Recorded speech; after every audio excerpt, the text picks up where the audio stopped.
எல்லா காலமும் ஆராதனையும் புகழும் போற்றியும் மாட்சிமையும் உண்டாக கடவுளே.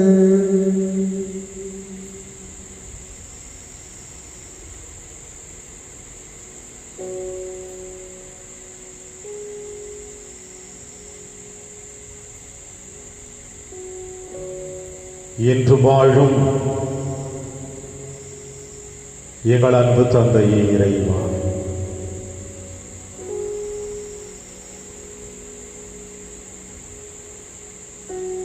நற்கருணையில் வீற்றிருக்கின்ற எங்கள் நற்கருணை நாதரே,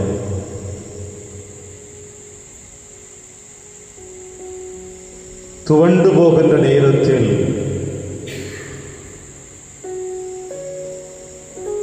எங்களுக்கு ஆற்றலையும் வல்லமையும் கொடுக்கின்ற ஆவியானவரே,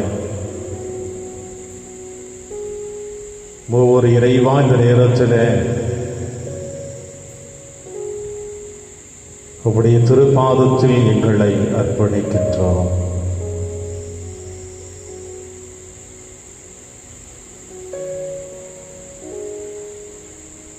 நற்கருணை வழியில் வீற்றிருக்கின்ற எங்கள் நற்கருணை நாதரே,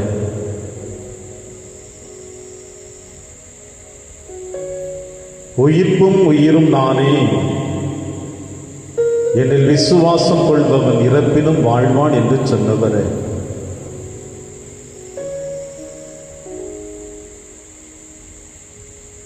நம்பிக்கையோடும் விசுவாசத்தோடும் என்னிடம் வருகிறவர்களை நான் என்றும் வழிநடத்துவேன் என்று வாக்குறுதி கொடுத்தவரே,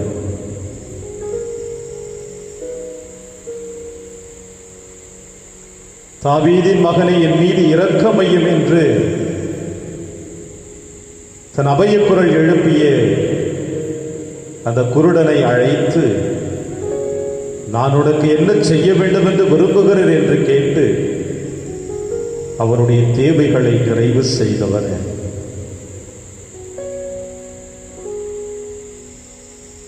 இதோ இந்த மக்களை பார்க்கிற பொழுது நான் பரிவிரக்கம் கொள்கிறேன் என்று ஆயனில்லா ஆடுகளைப் போல அலைந்து தெரிந்து கொண்டிருக்கின்ற மக்கள் மீது இரக்கம் காட்டியவரே,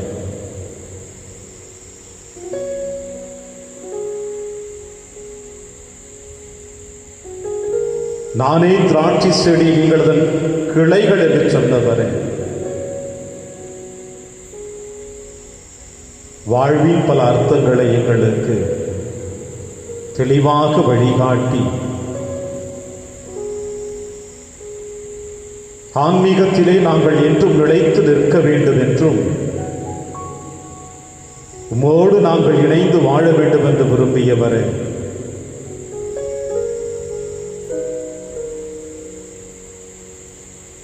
எங்களுக்காக உம்மையை தாரை வார்த்து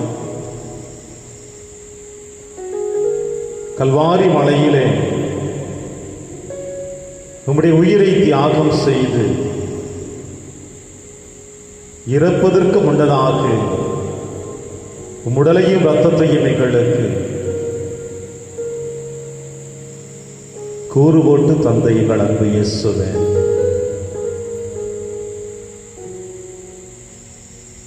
உமக்கு நன்றி ஐயா.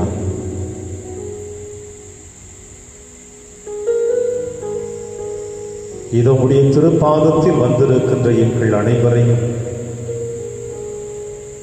மீண்டுமாய் கண்ணோக்கி ஏறிட வேண்டும் என்று பார்த்து செபிக்கிறோம்.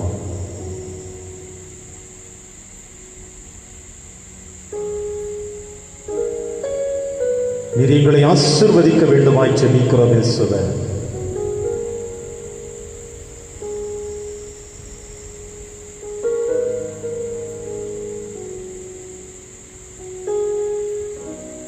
இது இந்த நவம்பர் மாதத்தின் 2வது வெள்ளிக்கிழமை இறந்த எங்கள் ஒவ்வொரு சகோதர சகோதரியுடைய ஆன்மாக்களை உம்முடைய கரத்திலே அர்ப்பணிப்பதற்கு முன்னதாக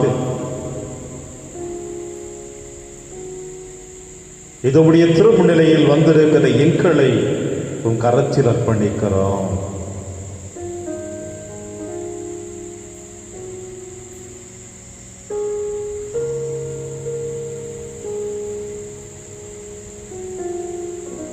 எங்கள் சகோதர சகோதரிகளுடைய ஆன்மாக்களையும் கரத்தில் அர்ப்பணிக்கின்ற பொழுது இயேசுவே,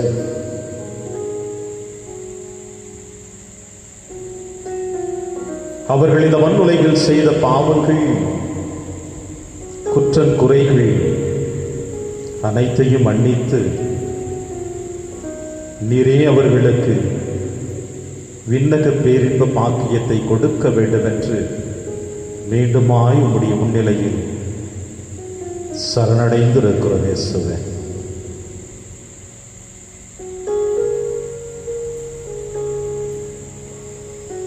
அப்பா, பவுலடிகளார் சொன்னதை நாங்கள் இப்பொழுது நன்றியோடு நினைவு கூறுகிறோம். வாழ்வது நானல்ல, என்னில் கிறிஸ்துவே வாழ்கிறார் என்று சொன்னார்.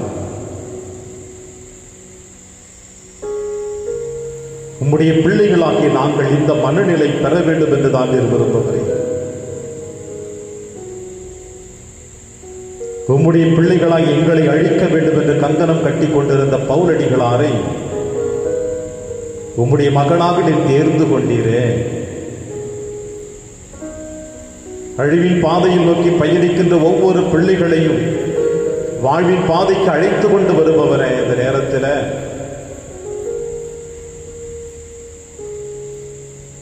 வாழ்க்கை இழந்து, நிம்மதி இழந்து,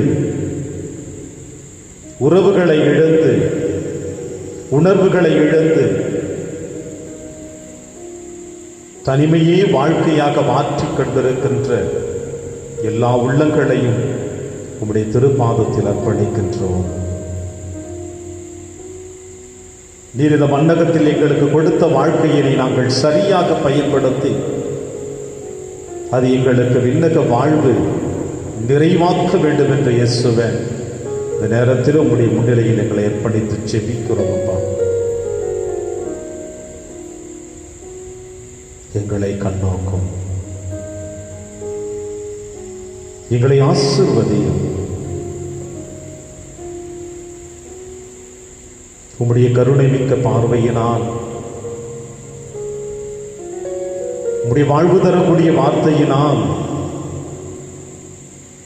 இது இந்த மாதம் முழுவதுமாக இறந்த ஒவ்வொரு ஆன்மாக்களுக்காக சிரிக்கின்ற தருணத்தில் முதலில் நாங்கள் வாழ்க்கை என்ன என்பதை உணர்ந்து கொள்ளக்கூடிய நல்ல மனப்பக்குவத்தை எங்களுக்கு தாரும் இயேசுவே.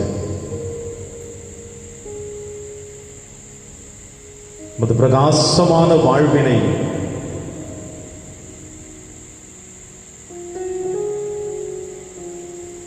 உண்மையின் ஒளியில் கடந்து வரக்கூடிய வாழ்வினை, எந்த தீய சக்திகளும் எங்களை ஆட்கொள்ளாமல் இருக்கக்கூடிய வாழ்வினை தூயதான, புனிதமிக்க, ஆற்றல் மிக்க, வல்லமை மிக்க இந்த வாழ்க்கையை உன் கரத்தில் அர்ப்பணிக்க விரும்புகிறோம்.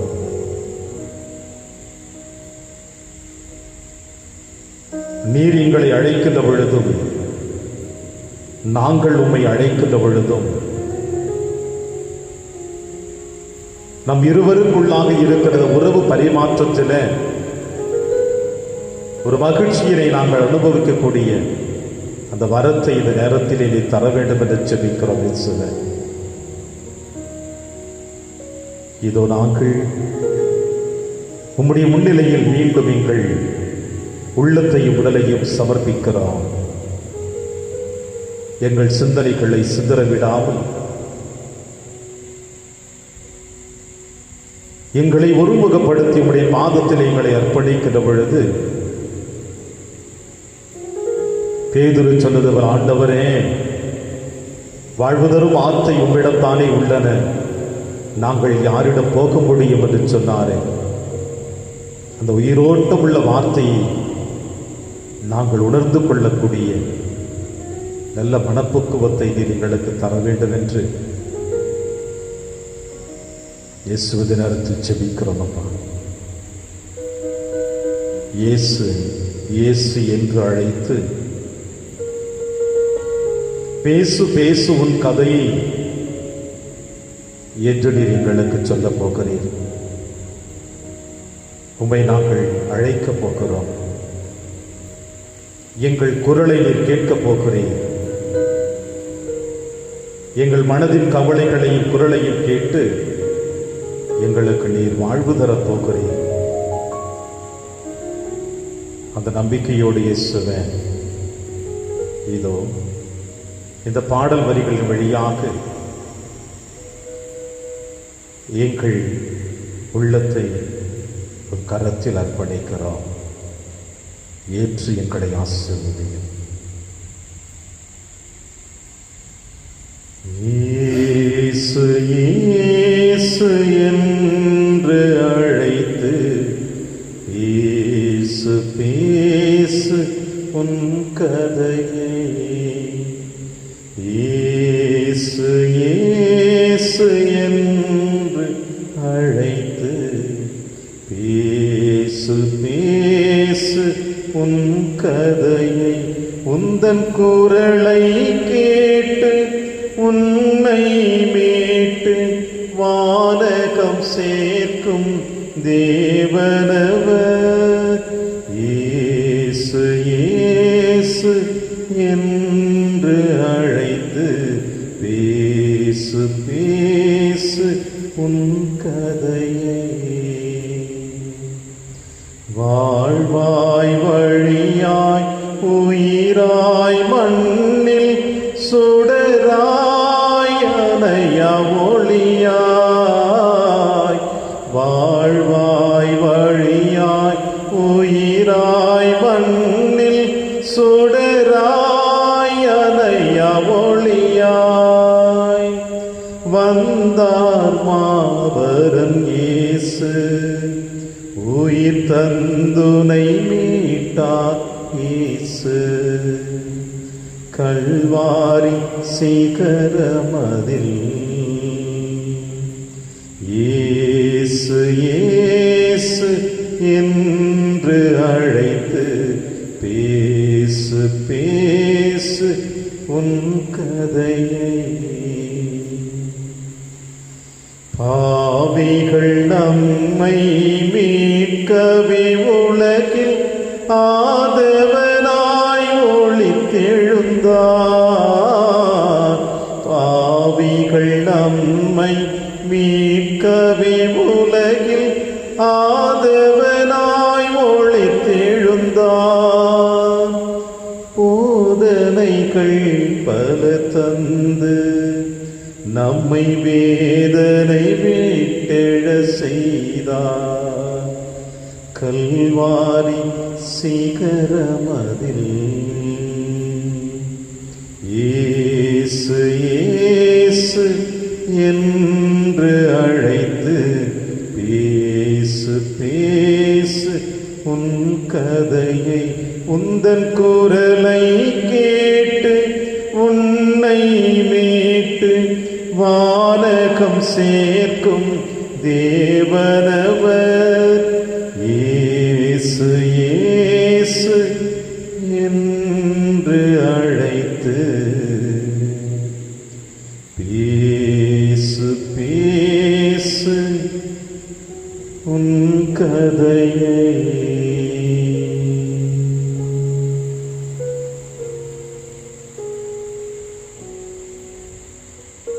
வாழ்வாய் வழியாய் உயிராய் மண்ணில் சுடராய் அடையா ஒளியாய் என் அன்பு இயேசுவே, நீர் இந்த மண்ணுலகிற்கு வந்தீர்.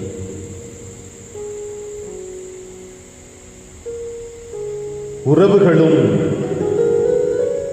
உடன்பிறப்புகளும் நண்பர்களும் செய்துவிட முடியாத தியாகத்தை நீர் எங்களுக்காக செய்தீர்.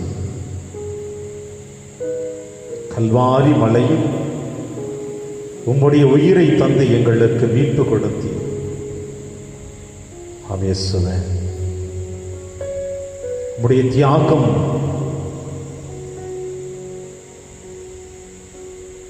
உம்முடைய அர்ப்பணிப்பு உம்முடைய அன்பு இவை அனைத்தும் இந்த உலகத்தில் ஈடு செய்ய முடியாத ஒன்றாக இருக்கிறதை நாங்கள் காணுகிறோம். எனவே இயேசுவே, இந்த நேரத்தில் உம்முடைய கரத்தில் எங்களை அர்ப்பணிக்கின்ற பொழுது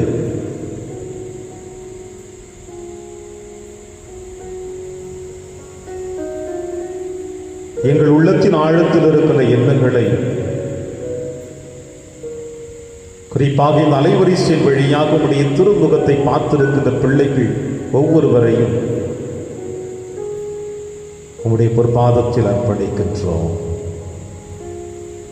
ஒவ்வொரு வெள்ளிக்கிழமையும் உம்முடைய பாடுகளின் மரணத்தை தியானித்து சிந்தித்து அதன் வழியாக உம்முடைய திரு ரத்தத்தின் வழியாக எங்கள் பாவங்களை நீர் கழுவி இருக்கிறீர் என்பதை நம்பிக்கையோடு விசுவாசத்தோடு நன்றி செலுத்தி கொண்டிருக்கின்ற இந்த ஒவ்வொரு பிள்ளைகளை பாதக்கும் கரத்தில் அர்ப்பணிக்கிறேன். சொல்ல எங்களை நீர் கைவிட்டு விடாமல் உம்முடைய அன்பினால் எங்களை அரவணைத்து உம்முடைய ஆசீர்வாதத்தை எங்களுக்கு அபரிவிதமாக கொடுத்து வாழ்க்கையில் சந்திக்கக்கூடிய எல்லா விதமான இன்ப துன்ப இடர்பாடுகள் அனைத்திலும் நீர் எங்களுக்கு உறுதுணையாக இருந்து எங்களை ஆசீர்வதிக்க வேண்டுமாய் உம்மிடம் ஜெபிக்கிறோம். இயேசுவே,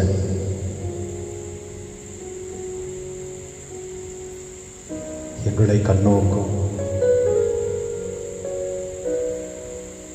இது உம்முடைய முன்னிலையை அமர்ந்திருக்கிற நாட்கள், இந்த சிந்தனைகளோடு உம்முடைய இறைவார்த்தைக்கு நாங்கள் செவிமடுக்க போகிறோம். இயேசுவே,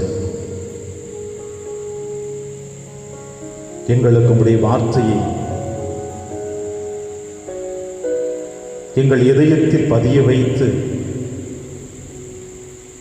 எதை பற்றியும் நாங்கள் கவலை கொள்ளாமல் நீர் எங்களோடு இருக்கிறது என்ற ஆழமான விசுவாசமுள்ள நம்பிக்கையோடு எங்களுடைய ஆன்மீக பயணத்தை தொடரக்கூடிய ஆற்றலையும் வல்லமையும் எங்களுக்கு நீ தர வேண்டும் என்று ஜெபிக்கிறோம். இயேசுவே, எங்களை ஆசீர்வதியும். உம்முடைய வார்த்தையினால் எங்களை வளப்படுத்தும். உம்முடைய அன்பினால் எங்களுக்கு நிறைவு செய்யும். உம்முடைய பாதுகாப்பு நிழலில் நாங்கள் என்று பயணிக்க வரமருள வேண்டும் என்று எங்கள் ஆண்டவராகிய கிறிஸ்து வழியாக பார்த்து ஜெபிக்கின்றோம். ஆமென். பிரியமான அன்புமிக்க சகோதர சகோதரிகளே,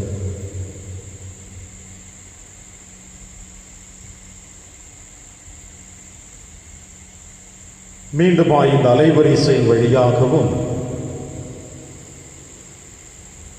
நற்கருணை நாதருடைய முன்னிலையில் உங்கள் அனைவரையும் சந்திப்பதில் நான் பெருமகிழ்ச்சி அடைகிறேன். அன்பார்ந்த தேவ பிள்ளைகளே,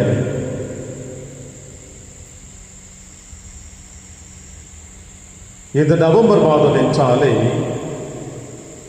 நம்மோடு வாழ்ந்து மரித்து நம்மை விட்டு இந்த உலகத்தை விட்டு சென்றிருக்கின்ற ஒவ்வொரு விசுவாசிகளையும் ஆண்டவர் விண்ணக வாழ்வு கொடுக்க வேண்டும் என்று நாம் ஜெபித்துக் கொண்டிருக்கின்ற இந்த தருணத்தில்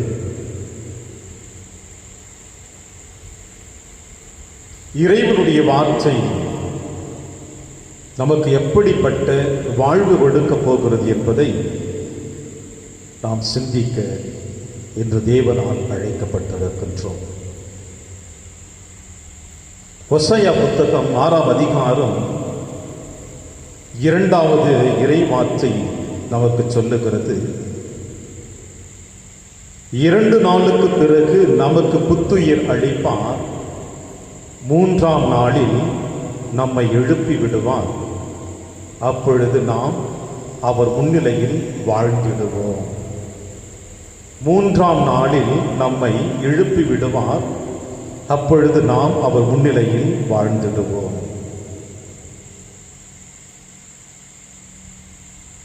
ஆண்டவர் இயேசு கிறிஸ்து தன்னுடைய 3 ஆண்டுகள் பணி வாழ்விலை இவ்வாறு நமக்கு சொல்லிவிட்டு சென்றிருக்கின்றார். உயிர்ப்பும் உயிரும் நானே, என்னில் விசுவாசம் கொள்பவன் இறப்பினும் வாழ்வான். இயேசுவின் மீது நம்பிக்கை வைக்கிறவர்கள், விசுவாசம் கொள்கிறவர்கள் இறப்பினும் வாழ்வான் என்று சொல்லுகிறார்.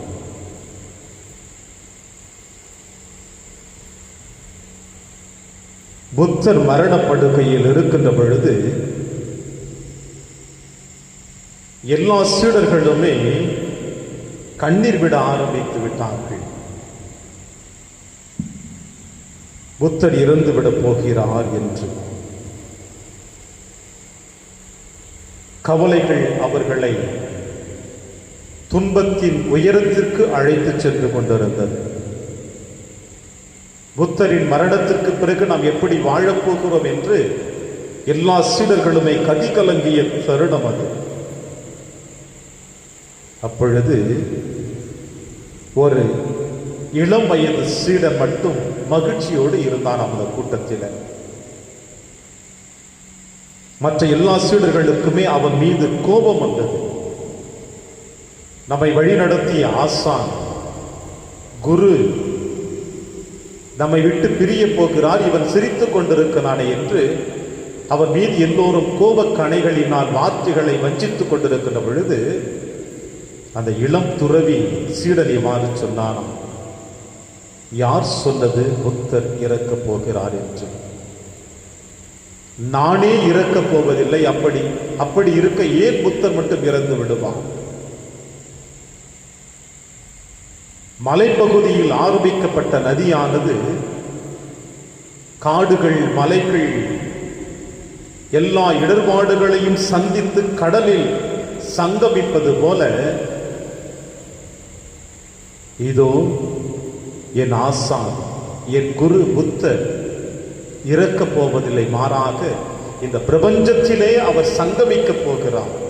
இந்த பிரபஞ்சத்திலே அவர் சங்கமிக்கப் போகிறார். அவருக்கு இறப்பு இல்லை, சாவு இல்லை என்று சொன்னானாம்.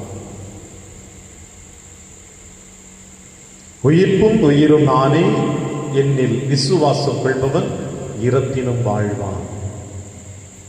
நம் இயேசு நமக்கு கொடுத்து விட்டு சென்றிருக்கின்ற ஒரு உயிரோட்டம் இல்ல, வாழ்வு தரக்கூடிய, நம்பிக்கையை வலுப்படுத்தக்கூடிய ஒரு வார்த்தை இது. எனவே இயேசுவின் மீது யாரெல்லாம் நம்பிக்கையோடு விசுவாசத்தோடு தங்களுடைய வாழ்வை கடந்து செல்லுகிறார்களோ அவர்கள் எப்பொழுதுமே இறப்பது இல்லை, மாறாக வாழ்ந்து கொண்டிருக்கிறார்கள். யாரோடு? இயேசுவோடு வாழ்ந்து கொண்டிருக்கிறார்கள். நமக்காக பரிந்து பேசுகிறார்கள்.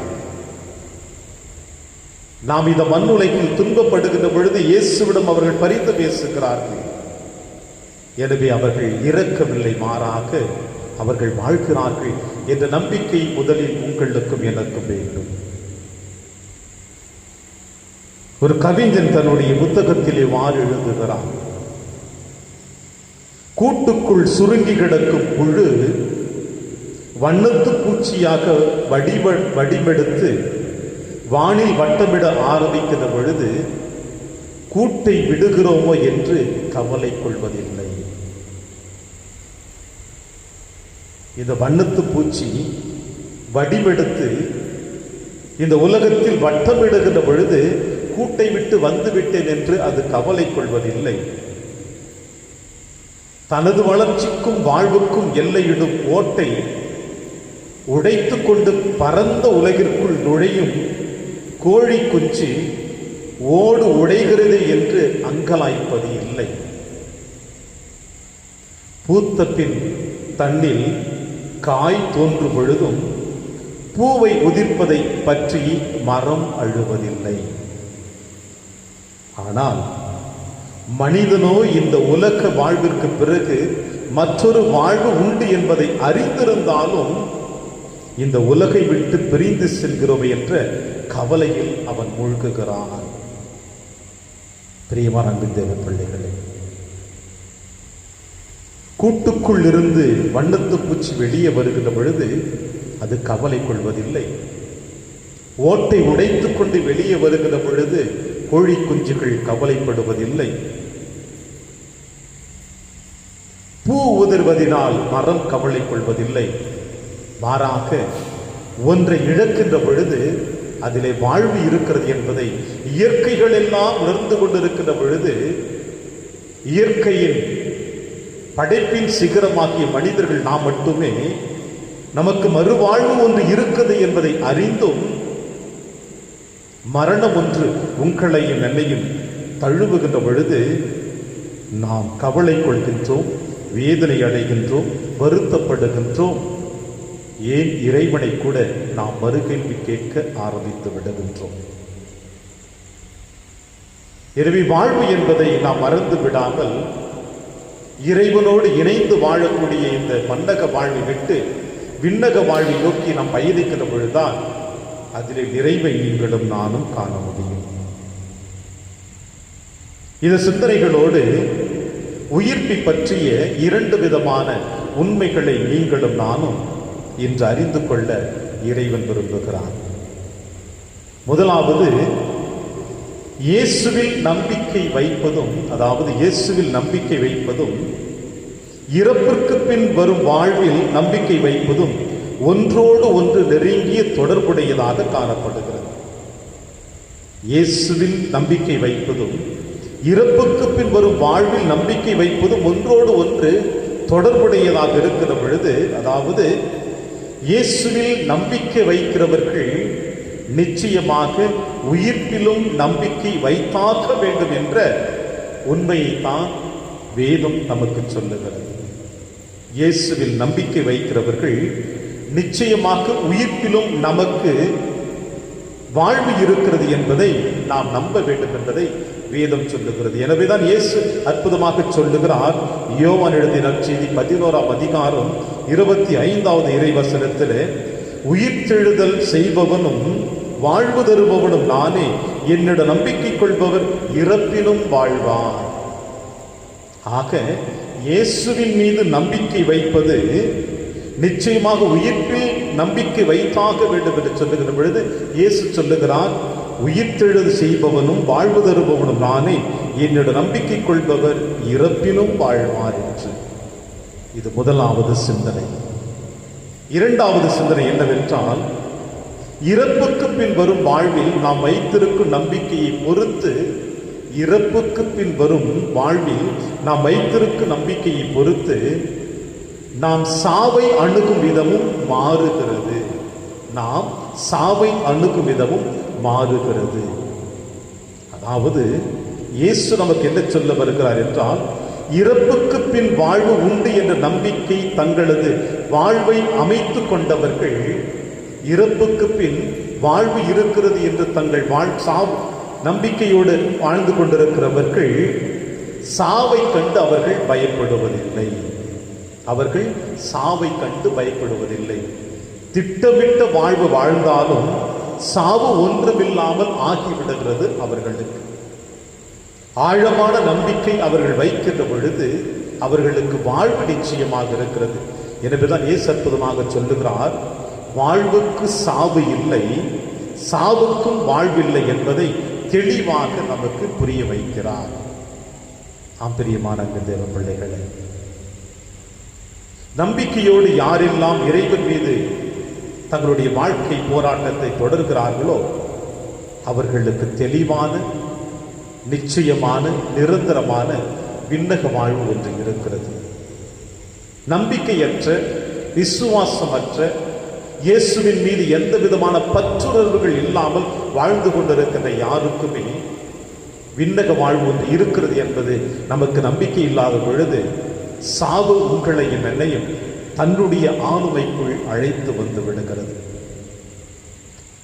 எனவே இயேசு உங்களுக்கும் எனக்கும் வாழ்வு கொடுத்திருக்கிறார். அந்த வாழ்வை நாம் எப்படி பயன்படுத்திக் கொண்டிருக்கிறோம் என்று சிந்தித்தோம் என்றால், நிச்சயமாக இந்த மன்னகத்தை விட்டு நாம் விண்ணகம் செல்லுகின்ற பொழுது, இந்த மன்னகத்தை விட்டு சாவின் வழியாக நாம் இறைவனை தேடி செல்லுகின்ற பொழுது நமக்கு அந்த விண்ணகத்திலே நிலையான வாழ்வை இறைவன் உங்களுக்கும் எனக்கும் கொடுக்க போகிறான். எனவே உயிர்ப்பின் மீது நாம் கொண்டிருக்கும் ஆழமான நம்பிக்கை நமது இன்றைய வாழ்விற்கு இனிமை சேர்க்க வேண்டும். உயிர்ப்பின் மீது நாம் கொண்டிருக்கும் ஆழமான நம்பிக்கை நமது இன்றைய வாழ்விற்கு அது இனிமை சேர்க்க வேண்டும். எனவே இந்த மண்ணுலகில் எப்படிப்பட்ட வாழ்க்கையை நாம் வாழ்ந்து கொண்டிருக்கிறோம் என்பதை ஒரு புத்தக ஆசிரியர் 3 விதமான குணங்களை கொண்ட மனிதர்களை அவர் நமக்கு வடிவமைத்து காட்டுகிறார். 1, இவ்வுலகமே எல்லாம் என்று நினைத்து மறு உலகை மறந்து வாழ்பவர்கள். 1, இவ்வுலகமே எல்லாம் என்று நினைத்து மறு உலக வாழ்வை மறந்து வாழ்பவர்கள் ஒரு விதமான குழுவினர். 2வது, மறு உலகமே எல்லாம் என்று நினைத்து இவ்வுலக வாழ்வை மறந்து வாழ்பவர்கள். மறு உலகமே எல்லாம் என்று நினைத்து இந்த உலகை மறந்து வாழ்பவர்கள் ஒரு குழுவினர். மறு உலக வாழ்வை பெறுவதற்கு, இவ்வுலக வாழ்வை நிறை வாழ்வை பெறுவதற்கு இறைவனால் கொடுக்கப்பட்ட கொடை என்று நினைத்து வாழ்பவர்கள் இன்னொரு குழுவினர். ஆக முதலில் சொல்லப்பட்ட இந்த 2 விதமான குணநலன்களோடு தான் நீங்களும் நானும் வாழ்ந்து கொண்டிருக்கிறோம் என்பதை இன்றைய நிகழ்வு நமக்கு வெளிப்படுத்துகிறது. 3வது குழுவினர் மறு உலக வாழ்வை பெறுவதற்கு, இவ்வுலக வாழ்வு நிறை வாழ்வை பெறுவதற்கு இறைவனால் கொடுக்கப்பட்ட கொடை என்று நினைத்து வாழ்பவர்கள் தான் இன்று இறைவனோடு புனிதர்களாக வாழ்ந்து கொண்டிருக்கிறார்கள். எனவே நாம் நம்மை ஆண்டவர் கரத்தில் அர்ப்பணிப்போம்.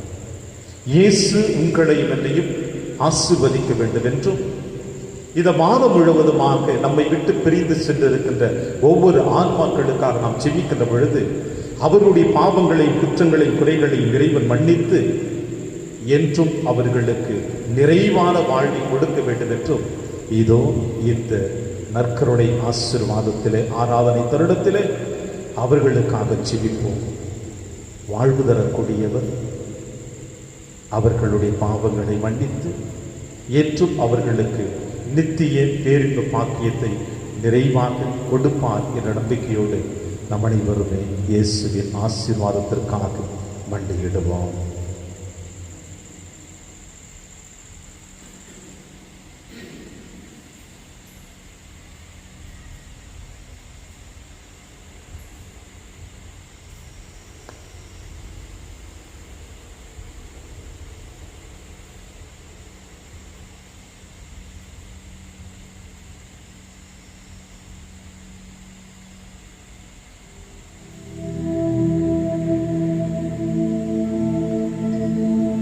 சற்று நேரம் கண்களை மூடி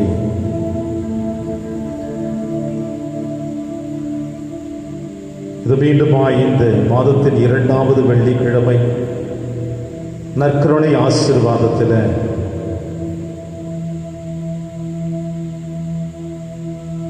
அவருடைய முன்னிலையில் வந்திருக்கின்ற நீங்களும் நானும்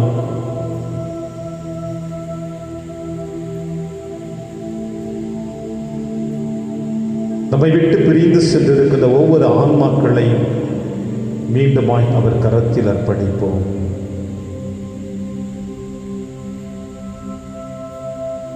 நம் பெற்றோர்கள் கணவனை பிரிந்து கைம்பின்னாக வாழ்ந்து கொண்டிருக்கின்றவர்கள் தங்கள் கணவனுக்காக,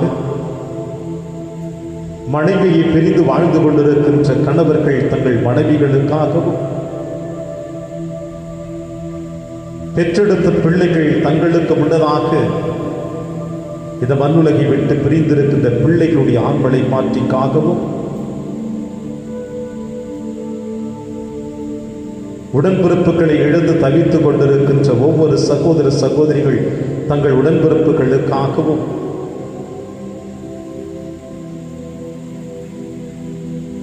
உறவுகளினால் வாழ்வை பெற்று வாழ்ந்து கொண்டிருந்து அந்த உறவுகளை இழந்து தவித்துக் கொண்டிருக்கின்ற ஒவ்வொரு சகோதர சகோதரிகளும் தன் உறவினர்களின் ஆன்ம இளைப்பாற்றிகளுக்காகவும், நண்பனை இழந்து தவித்துக் கொண்டிருக்கின்ற ஒவ்வொரு பிள்ளைகளும் தன்னுடைய நண்பனுக்காகவும் தோழிகளுக்காகவும் அவருடைய ஆன்ம இளைப்பாற்றிகளுக்காக அந்த நேரத்தில் ஆண்டவர் கரத்தில் நம்மை அர்ப்பணிப்போம். இயேசுவே, இந்த ஒவ்வொரு ஆன்மாக்களையும் கரத்தில் அர்ப்பணிக்கிறோம் அப்பா. இந்த மாதம் முழுவதுமாக இந்த உலகை விட்டு சென்ற ஒவ்வொரு ஆன்மாக்களையும் உம்முடைய கரத்தில் எடுத்து வருவதற்கு எங்களுக்கு நல்லதொரு வாய்ப்பை கொடுத்திருக்கிறேன். உயிர்ப்பும் உயிரும் நானே, என்னில் விசுவாசம் கொள்பவன் இறப்பினும் வாழ்வான் என்று சொன்னவரே,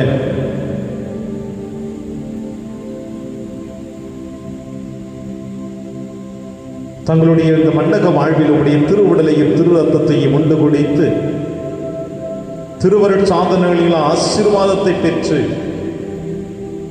தங்கள் கடைசி கால வாழ்க்கையிலே ஒருவேளை உம்மை மறந்து உம்மை வெறுத்து உம்மை விட்டு விலகிச் சென்று வாழ்ந்து இந்த மண்ணகத்தை விட்டு வந்திருக்கின்ற என்னுடைய ஒவ்வொரு சகோதர சகோதரிகளையும் அவர்கள் செய்த பாவங்களுக்காக குற்றங்களுக்காக அப்பா இந்த நேரத்தில் உம்முடைய கரத்தில் அவர்களுக்காக அர்ப்பணித்து செபிக்கிறோம். ஏற்றவர்களுக்கு ஆசீர்வாதத்தை தாரும். விண்ணக வாழ்பவர்களுக்கு நிறைவாக வேண்டும் என்று விடம் செபிக்கிறோம். இயேசுவே, ஏற்றவர்களை வழிநடத்தும் அப்பா.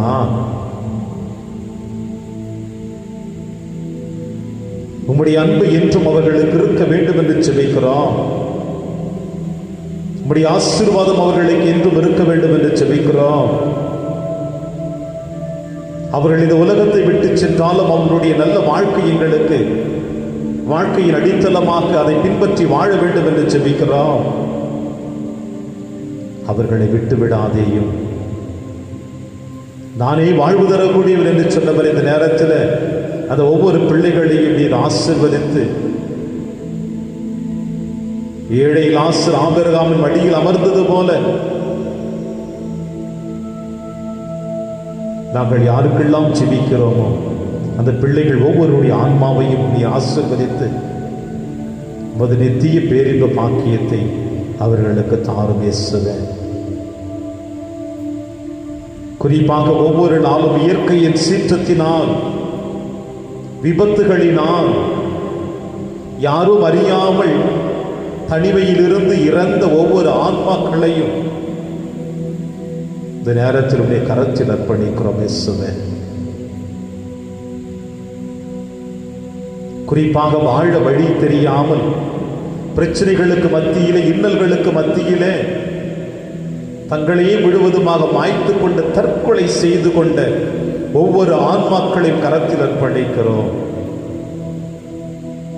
அவர்களுக்கு ஆலோசனை சொல்ல வழி தெரியாமல் யாரிடமும் தங்களுடைய பிரச்சனைகள் சொல்ல முடியாமல் தனிமை இருட்டுக்குள் வாழ்ந்து கொண்டு தங்களுடைய உயிர்களை மாய்த்து கொண்டிருக்கின்ற ஒவ்வொரு ஆன்மாக்களும் இந்த மண்ணுலகிலே அவர்களுக்கு பரிந்து பேச யாரும் இல்லாமல் உம்மிடம் வருவதற்கு முன்னதாக தடையாக இருக்கின்ற அந்த பாவங்கள் அனைத்தையும் மன்னித்து அவர்களுக்கும் நித்திய பேரின்ப பாக்கியத்தை நீ தர வேண்டும் என்று செபிக்கிறோம் இயேசுவே. ஏனென்றால் அவர்களும் உடைய சாயல் படைக்கப்பட்டவர்கள் தானே, உம்முடைய அன்பின் குழந்தைகள் தானே. தாய் தன் பிள்ளையை பார்க்கிற பொழுது துடிதுடிப்பால் அதுபோல இந்த மண்ணுலைகளை தவறுகள் செய்து தற்கொலை செய்து கொண்ட ஒவ்வொரு பிள்ளைகளையும் நீர் பார்க்கிற பொழுது துடிதுடித்திருப்பீர். அந்த பிள்ளைகள் தங்கள் தவறுகளுக்காக குற்றங்களுக்காக பாவ மன்னிப்பு பெறாமல் இந்த மண்ணகத்தை விட்டு பிரிகின்ற பொழுது யாரும் அவர்களுக்கு உதவி செய்ய முடியவில்லையே என்ற மனவருத்தம் அவர்களுக்குள் இருந்தாலும் இந்த நேரத்தில் இந்த நற்கருணை ஆசீர்வாதத்தின் வழியாக அந்த பிள்ளைகளையும் கரத்தில் அர்ப்பணிக்கிறோம் அப்பா. அவர்களை ஆசீர்வதியும். அவர்களுக்கு நீரே நித்திய பேரின்ப பாக்கியத்தை கொடுக்க வேண்டும் என்று செபிக்கிறோம் இயேசுவே. மேலும் எங்கள் தேவைகளையும் கரத்தில் அர்ப்பணிக்கிறோம். யாருக்கெல்லாம் வாக்குறுதி கொடுத்தோமோ, யாரெல்லாம் செபிக்க வேண்டும் என்று கேட்டார்களோ இந்த நேரத்தில் அந்த பிள்ளைகள் ஒவ்வொருவரையும் உன் கரத்தில் அர்ப்பணிக்கிறோம். குறிப்பாக எங்கள் கச்சமனை தியான இல்லம் குருக்கள் எங்கள் இருவரையும் எங்களிடம் பணிபுரிகின்ற இந்த பணியாளர்களையும் அவர்கள் குடும்பங்களையும் கரத்தில் அர்ப்பணிக்கிறோம் தகப்பனே. அவர்களுக்கு நீரே ஆசீர்வாதமாயிரும். அவர்கள் தேவைகளை நீ நிறைவு செய்யும். இதை எங்கள் குடும்பங்களில் மரித்த ஒவ்வொரு ஆன்மாக்களையும் கரத்தில் அர்ப்பணிக்கிறோம். எங்கள் பெற்றோர்களாக இருக்கட்டும், எங்கள் பிள்ளைகளாக இருக்கட்டும், எங்கள் உடன்பிறப்புகளாக இருக்கட்டும், யாராக இருந்தாலும் எங்கள் குடும்பங்களில் மரித்த ஒவ்வொரு பிள்ளைகளையும் உன் கரத்தில் அர்ப்பணித்து செபிக்கிறோம் இயேசுவே. எங்களை ஆசீர்வதியும். குறிப்பாக புற்றுநோயினால் அவதிப்பட்டு கொண்டிருக்கின்ற ஒவ்வொரு பிள்ளைகளையும் கரத்தில் அர்ப்பணிக்கிறோம். முதல் நிலை 2ஆம் நிலை, 3ஆம் நிலை, இறுதி நிலை என்று இந்த இறுதி நிலைகளுக்கு தள்ளப்பட்டிருக்கின்ற ஒவ்வொரு புற்று நோயாளர்கள் அனைவரையும் கரத்தில் அர்ப்பணிக்கிற நேசுவே. மரணத்தை நெருங்கி கொண்டிருக்கிறது பிள்ளைகளுக்கு, வாழ்க்கையின் விளிம்பிலே சென்று கொண்டிருக்கிறது பிள்ளைகளுக்கு, மருத்துவ உலகம் கைவிரிக்கப்பட்ட தருணத்தில், மருந்துகள் அவர்களுக்கு கைவிரிக்கப்பட்ட தருணத்தில், இயேசுவே நீரே என்னோடு இருக்க வேண்டும் என்று கண்ணீரோடு சிந்தித்துக் கொண்டிருக்கின்ற ஒவ்வொரு பிள்ளைகளையும் கரத்திலே அர்ப்பணிக்கிறேன். ஆசீர்வதியும் அந்த பிள்ளைகளை. அந்த நோயினால் தாக்கப்பட்டு அந்த நோயிலே துடிதுடித்துக் கொண்டிருக்கின்ற ஒவ்வொரு சகோதரனையும் சகோதரியும் கரத்தில் அர்ப்பணிக்கிறேன். அந்த பிள்ளைகளுக்கு நேரே ஆறுதலின் தந்தையாக இரும். உன்னை கற்றூனில் கட்டி அடிக்கிற பொழுது, உன்னுடைய சிரசிலே முள்முடி சுட்டப்படுகிற பொழுது, கல்வாரி மலையை நோக்கி சிலுவை சுமந்து செல்கிற பொழுது, சிலுவையிலே அறையப்படுகிற பொழுது வேதனைகளை எல்லாம் நீர் எந்த அளவுக்கு தாங்கி கொண்டீரோ, அதே போல இந்த புற்றுநோயினால் வேதனையில் தவித்துக் கொண்டிருக்கின்ற ஒவ்வொரு சகோதரனுக்கும் சகோதரிக்கும் நீரே அருகிலிருந்து உடைய காயப்பட்ட கரத்தினால் வழிதோடி வருகிற இரத்தத்தின் வழியாக அந்த பிள்ளைகளுக்கு ஆற்றலையும் வல்லமையும் நோயினை தாங்கிக் கொள்ளக்கூடிய நல்ல மனப்பக்குவத்தையும் தாரும் தகப்பனே. அவர்கள் இந்த மண்ணகத்தை விட்டு பிரிகின்ற பொழுது மரணத்தை பார்த்து அவர்கள் பயப்படாமல் மகிழ்ச்சியோடு இந்த மண்ணகத்தை விட்டு நான் என் தேவனோடு செல்ல போகிறேன் என்ற மன தைரியத்தை அவர்களுக்கு தாரும் அப்பா. எங்களுடைய வார்த்தை அவர்களுக்கு ஆதரவு தராது, எங்களுடைய உடனிருப்பு அவர்களுக்கு ஆற்றலை தராது, மாறாக உம்முடைய வார்த்தையும் உடைய உடனிருப்பு மட்டும்தான் அவர்களுக்கு தைரியத்தையும் தெம்பையும் தரும் என்ற நம்பிக்கையோடு இயேசுவே அந்த பிள்ளைகள் ஒவ்வொருவரையும் கரத்தில் அர்ப்பணிக்கிறேன். அன்பு இயேசுவே, குறிப்பாக பிரான்சிஸ் ஜெனவா இதோ இந்த தம்பதியர்களையும் கரத்தில் அர்ப்பணிக்கிறேன். அவர்கள் பிள்ளைகளையும் கரத்தில் அர்ப்பணிக்கிறேன். ஒவ்வொரு வெள்ளிக்கிழமையும் உம்முடைய திருப்பாதத்திலே தங்கள் குடும்பங்களை அர்ப்பணித்து இயேசு எங்களை ஆசீர்வதிப்பார் என்ற ஆழமான நம்பிக்கையோடு விசுவாசத்தோடு உம்முடைய முன்னிலையில் தங்கள் குடும்பங்கள் அனைவரையும் ஒப்படைத்து இயேசு எங்கள் குடும்பங்களை ஆசீர்வதியும் என்று ஜெபித்துக் கொண்டிருக்கின்ற அவர்களையும் கரத்தில் அர்ப்பணிக்கிறேன். அவர்களுடைய பிள்ளைகளுக்கு குழந்தை பாக்கியத்தை நீ தர வேண்டும் என்று ஒவ்வொரு நாளும் கரம் பிரித்தவர்களாக ஜெபித்துக் கொண்டிருக்கிறார்கள். அந்த குடும்பத்திலே குழந்தையினுடைய அழுகுரல், மகிழ்ச்சியின் குரல் ஒலிக்கப்பட வேண்டும் என்று விரும்புகிறார்கள். அந்த இயேசுவே, இன்னும் ஒரு சில வாரங்களிலே உம்முடைய திருவருகைக்காக எங்களையே நாங்கள் தயாரிக்கப் போகிறோம். இதோ பிரான்சிஸ் ஜெனவா குடும்பத்தில் உம்முடைய வருகைக்காக காத்து கொண்டிருக்கிற எங்களுக்கும் அவர்களுக்கும் வெகு விரைவில் அந்த குடும்பத்தில் ஒரு மகிழ்ச்சியின் சந்தோஷத்தை, தருணத்தை நீ நிறைவேற்றி அந்த குடும்பத்தை என்னுடைய அன்பின் பாதுகாப்பு வளையத்துக்குள் வைத்து நிறைவான ஆசீர்வாதத்தை நீர் கொடுக்க வேண்டும் என்று ஜெபிக்கிற ஆசீர்வதியும் அப்பா. எங்கள் ஒவ்வொருவரையும் ஆசீர்வதி, எங்கள் தேவைகளை நிறைவு செய்யும், எங்கள் விண்ணப்பங்களுக்கு ஏற்று எங்களை ஆசீர்வதித்து உம்முடைய அன்பின் பாதையில் எங்களை நீர் வழிநடத்த வேண்டும் என்று எங்கள் ஆண்டவராகிய கிறிஸ்து வழியாக பார்த்து ஜெபிக்கின்றோம். ஆமென், ஆமென், ஆமென். மாண்பு மனத்தை தாழ்ந்து பணிந்து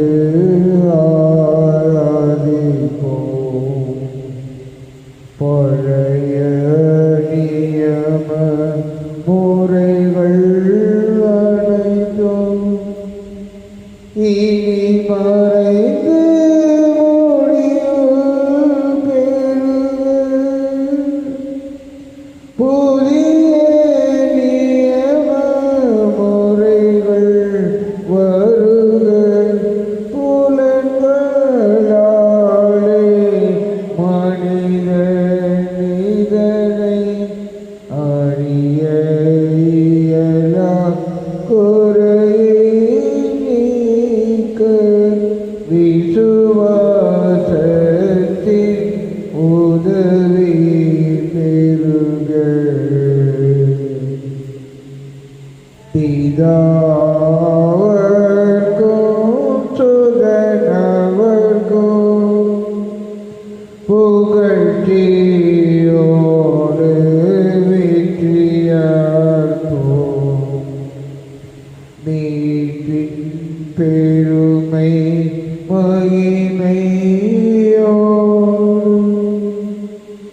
வலிமை வாழ்த்து யாவுமாக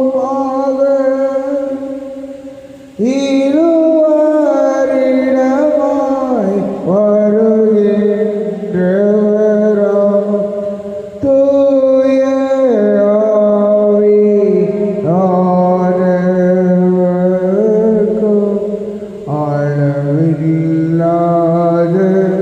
சம புகழ்ச்சி இன்றுமே உண்டாகுக.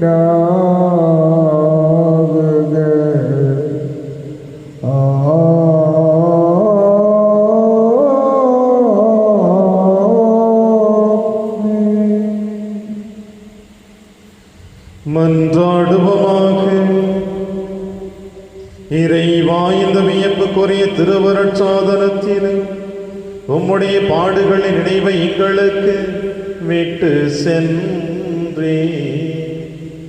உமது திருவுடல் திரு ரத்தம் இவற்றின் மறைபொருளை வணங்கும் நாங்கள் மீட்பின் பலனை இடைவிடாமல் அனுபவிக்க அருள் புரிவீராக.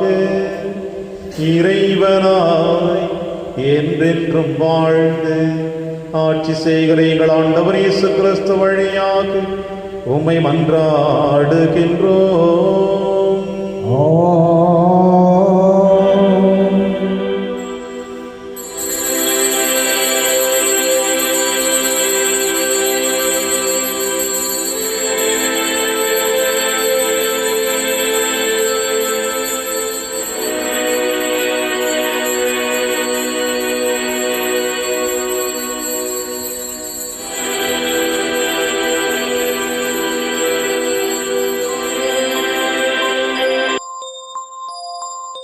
இயேசுவின் இருதயமே என்றும் இறங்கிடும் அருள்மயமே, உந்தன் ஆசியும் அருளும் சேர்ந்து வந்தால் எங்கள் ஆனந்தம் நிலை பெறுமே.